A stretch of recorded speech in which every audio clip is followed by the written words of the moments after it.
திருநெல்வேலி மாவட்ட அணைகளில் இருந்து சுமார் 800 கன அடி தண்ணீர் மட்டுமே திறக்கப்பட்டுள்ள போதிலும், திருநெல்வேலி மாநகர் பகுதிக்குள் தற்போது வரும் நீரின் அளவு சுமார் 65,000 கன அடி அளவிற்கு உள்ளது.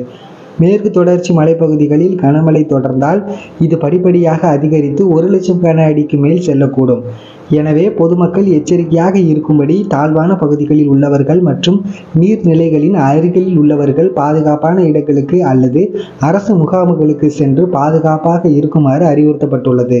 இந்நிலையில் திருநெல்வேலி மாவட்டத்தில் 5 இடங்களில் மழையால் பாதிக்கப்பட்ட மக்கள் தங்குவதற்கு முகாம்கள் அமைக்கப்பட்டுள்ளன. சுமார் 5 முகாம்களில் 165 பேர் தங்க வைக்கப்பட்டுள்ளனர். குறிப்பாக வண்ணாரப்பேட்டை தங்கம் கல்யாண மண்டபத்தில் ஒரு குடும்பத்தைச் சேர்ந்த 5 பேர் தங்க வைக்கப்பட்டுள்ளனர். வணக்கம், என் பேர் சுடலை கணேசன்.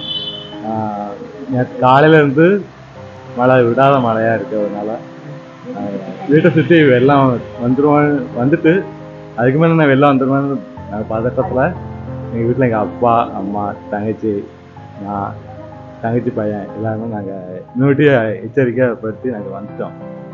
ரொம்ப வெள்ளம் வந்துடும், வீவையும் தலைவையும் எங்களை இங்கே தங்க சொல்லி இடம் பாதுகாப்பாக இடம் கொடுத்துருக்கேன்.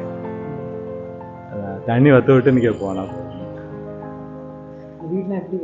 வீட்டில் நாங்கள் பொருள் பாத்திரம் எல்லாமே நாங்கள் வீட்டு செல்ஃபில் பத்திரமா எடுத்து வச்சுருந்தோம்.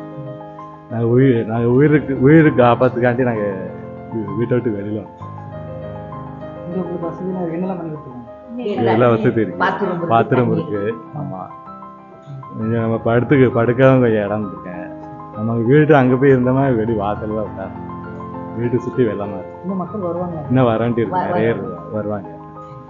அது எப்போ வராங்க சொல்ல முடியாது. ஆமாம், இன்னைக்கு மழை பெஞ்சிட்டு தான் இருக்கு. ஆமாம், மழை வெள்ளம் வற்றிட்டுனா நமக்கு வெள்ளம் வற்ற அப்புறம் போவாங்க. இன்னைக்கு நாளைக்குள்ள போவோம். என் பேர் தமிழரசி. நான் லயலா கான்வென்ட்டில் படித்து வருகிறேன். 6th படிக்கிறேன். வீட்டு பக்கம் எல்லாம் வெள்ளமாக இருக்கிறது. வீடுலாம் நிரம்பி இருக்கிறனால எங்கள் மண்டபத்தில் உட்காந்துருக்கோம். புக்ஸ் எல்லாம் பக்கத்து வீட்டில் ஒரு அத்தைகிட்ட சொல்லி வச்சுட்டு வந்திருக்கோம்.